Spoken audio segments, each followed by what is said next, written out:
Assalamualaikum warahmatullahi wabarakatuh. Nama Ajeng Restiani, NPM 1901011011, kode D106. Saya akan menjawab soal yang telah diberikan guna memenuhi tugas ujian tengah semester Al-Quran dan Al-Hadis dan pembelajarannya. Soal tersebut yang pertama mengenai konsep, yang kedua mengenai RPP, yang ketiga mengenai strategi, yang keempat mengenai media, dan yang kelima mengenai evaluasi. Langsung saja ke soal yang pertama, yaitu bagaimana konsep Merdeka Belajar dan Pendidikan Microsoft Zero. Konsep Merdeka Belajar sangatlah berbeda dengan kurikulum yang pernah ada dan digunakan oleh pendidikan formal di Indonesia.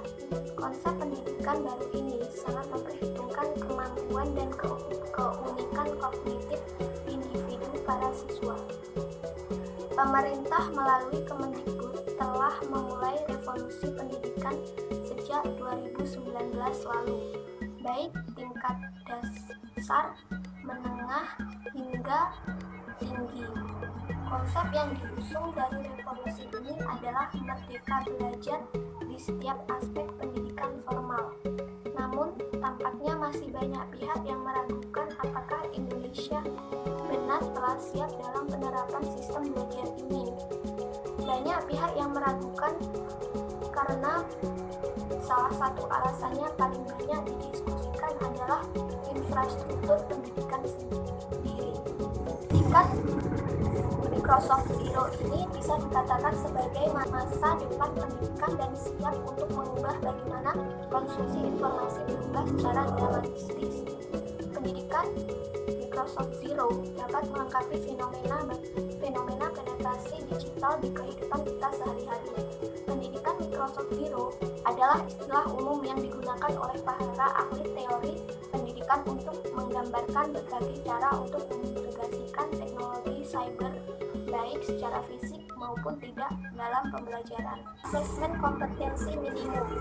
Perbedaan konsep pendidikan baru ini dengan kurikulum yang digunakan sebelumnya adalah siswa diharapkan mampu menunjukkan kemampuan minimum dalam hal literasi dan numerik. Fokusnya bukanlah sebanyak apa siswa mampu mendapat nilai melalui penugasan dari guru, tetapi bagaimana siswa mampu berpikir secara kritis menggunakan kemampuan kognitifnya. Survei karakter. Pada konsep survei karakter, pemerintah akan menilai secara menyeluruh terkait kualitas pendidikan di sekolah. Bukan hanya tentang hasil belajar, tetapi juga ekosistem dan infrastruktur pendidikan yang tersedia. Dengan kata lain, pengembangan kualitas pendidikan bukan lagi tentang penerapan indikator kualitas tetap, tetapi berdasarkan dua hasil survei terhadap sekolah. Perluasan penilaian hasil belajar. Satu hal paling menarik dalam konsep Merdeka Belajar ini adalah adanya perluasan penilaian hasil belajar siswa yang tadinya hanya dari nilai ujian nasional menjadi penugasan portofolio. Kedepannya siswa akan diberikan ruang untuk bisa mengembangkan diri mereka sesuai dengan minat dan bakat. Dengan cara ini, stigma siswa pintar dan bodoh diharapkan bisa segera dihilangkan, sebab manusia memiliki bakat alami yang berbeda-beda dan tidak bisa ditentukan dengan tes formal. Selanjutnya, pemerataan kualitas pendidikan hingga ke 3T. Merdeka Belajar juga dapat diartikan keadilan terhadap akses pendidikan yang setara bagi seluruh siswa di Indonesia. Oleh karena itu, pemerintah membuat kebijakan afirmasi dan pemberian kuota khusus bagi siswa yang tinggal di daerah 3T. Soal yang kedua yaitu apa rancangan perencanaan pembelajaran Al-Quran dan Al-Hadis dan pembelajarannya yang Anda miliki dalam menyambut pendidikan Microsoft Zero ini. Untuk RPP-nya sendiri saya sudah membuatnya seperti ini, kompetensi dasar dan indikator. Kompetensi dasarnya adalah yang pertama, menghayati Al-Quran adalah karunia Allah. Yang kedua, menerapkan sikap santun dan aktif dalam pembelajaran. Yang ketiga, menganalisis Al-Quran, pengertian Al-Quran dan Al-Hadis. Yang keempat, menyajikan hasil analisis Al-Quran dan Al-Hadis. Tujuannya sendiri adalah siswa dapat mengetahui, memahami, menjelaskan, dan menerapkan isi kandungan dari Al-Quran dan Al-Hadis. Materi pembelajarannya yaitu pembelajaran mengenai Al-Quran dan pembelajaran mengenai Al-Hadis.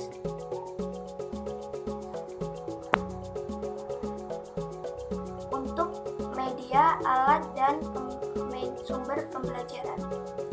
Media yang digunakan adalah grup WhatsApp dan Zoom. Alat dan bahan yang digunakan adalah laptop atau ponsel. Kemudian sumber belajar adalah buku atau internet.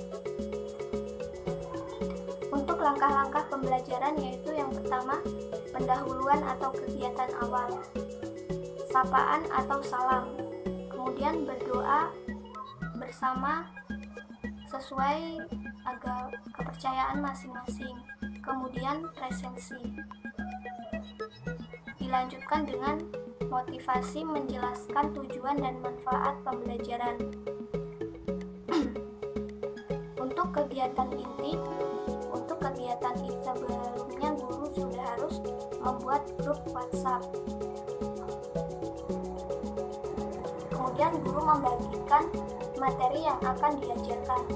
Guru membuat link meeting dan membagikan kodenya di grup. Kemudian menyampaikan materi, diskusi, dan tanya jawab. Untuk kegiatan penutupnya, guru mengucapkan terima kasih kepada murid, lalu guru mengingatkan kegiatan pembelajaran untuk pertemuan berikutnya. Untuk penilaian sendiri dilihat dari 4 aspek, yaitu yang pertama sikap spiritual, yang kedua sikap sosial, yang ketiga pengetahuan, dan yang keempat keterampilan. Beralih ke soal yaitu mengenai bagaimana strategi pembelajaran Al-Quran dan Al-Hadis dan pembelajarannya dalam menghadapi tantangan pendidikan Microsoft Zero. Tantangan pembelajaran Al-Quran dan Al-Hadis pada revolusi industri Microsoft Zero ini antara lain adalah berkurangnya interaksi antara guru dan peserta didik. Yang kedua, peran yang tergeser oleh teknologi. Yang ketiga, peserta didik kehilangan siswa tawadu dan konsep keberkahan ilmu kepada guru. Yang keempat, semakin terkikisnya nilai spiritualitas dalam pembelajaran. Yang kelima, guru harus mampu menjadi suri tauladan bagi peserta didik sehingga peserta didik tidak kehilangan figur panutan pada realitas kehidupannya. Dan yang terakhir, tantangannya adalah semakin kaburnya sanad keilmuan dan referensi yang didapatkan melalui media digital.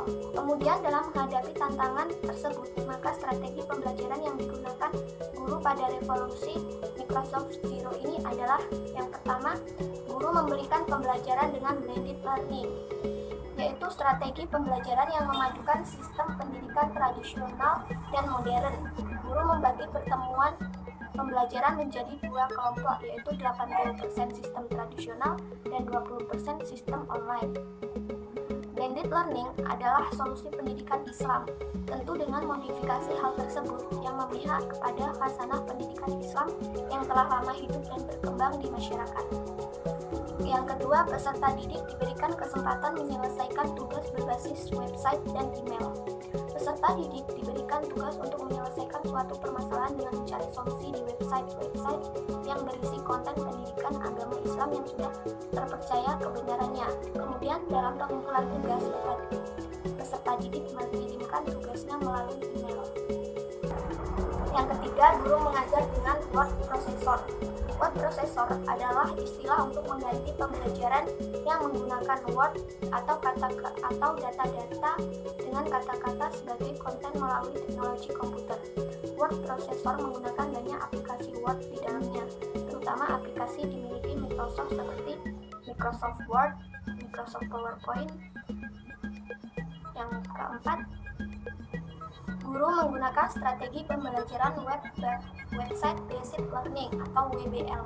Adalah salah satu jenis pembelajaran yang bisa digunakan dalam computer based instruction atau computer assisted instruction. Yang terakhir, guru melakukan pembelajaran dengan sistem online, yaitu dengan memantau aktivitas dan sosial media, sehingga peserta didik dapat merasakan manfaat positif dari kemajuan teknologi yang begitu pesat dan dapat mengurangi pengaruh negatif dari canggihnya teknologi tersebut.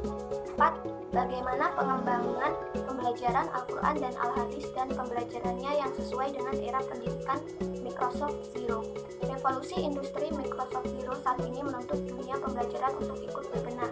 Pendidikan pada revolusi dalam proses pembelajaran revolusi industri Microsoft Zero mempunyai ciri khas, yaitu pemanfaatan teknologi dalam proses pembelajaran atau dikenal dengan sistem cyber, yang membuat pembelajaran dapat berlangsung secara berkelanjutan tanpa terbatas ruang dan waktu. Salah satu produk pembelajaran dengan cyber system adalah pembelajaran electronic learning atau e-learning, merupakan pembelajaran jarak jauh distance learning yang memanfaatkan teknologi komputer, jaringan komputer atau internet baik secara online maupun didistribusikan secara offline seperti menggunakan CD atau DVD.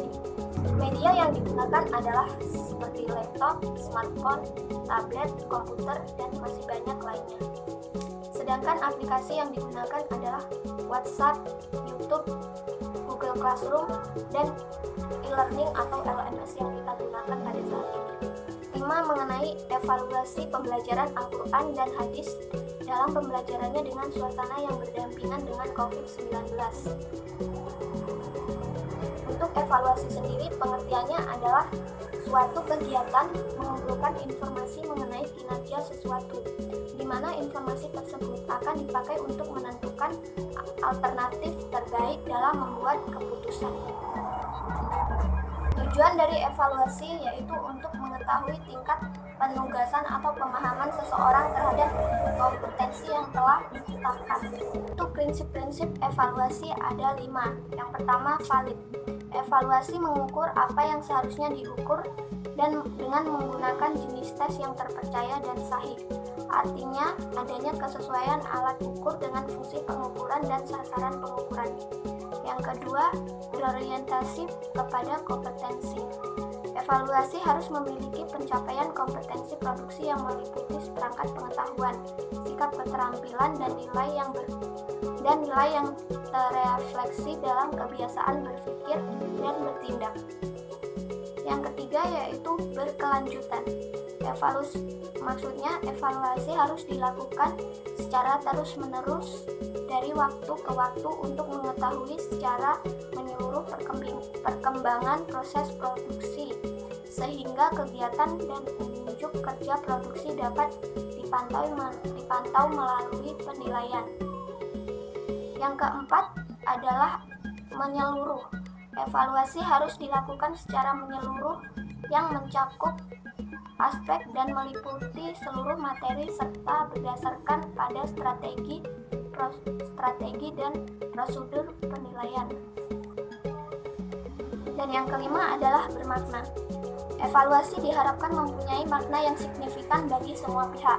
Untuk itu, evaluasi hendaknya mudah dipahami dan dapat ditindaklanjuti oleh pihak-pihak yang berkepentingan. Kemudian pendapat saya mengenai pembelajaran yang berdampingan dengan situasi pandemi COVID-19 ini adalah dengan pembelajaran secara daring. Dalam kegiatan pembelajaran daring tidak terbatas antara jarak, waktu, dan tempat. Guru dan peserta didik dapat mengikuti perkembangan teknologi saat ini dan dapat memanfaatkan internet sebagai sumber belajar karena sumber belajar tidak terbatas dari guru dan buku saja.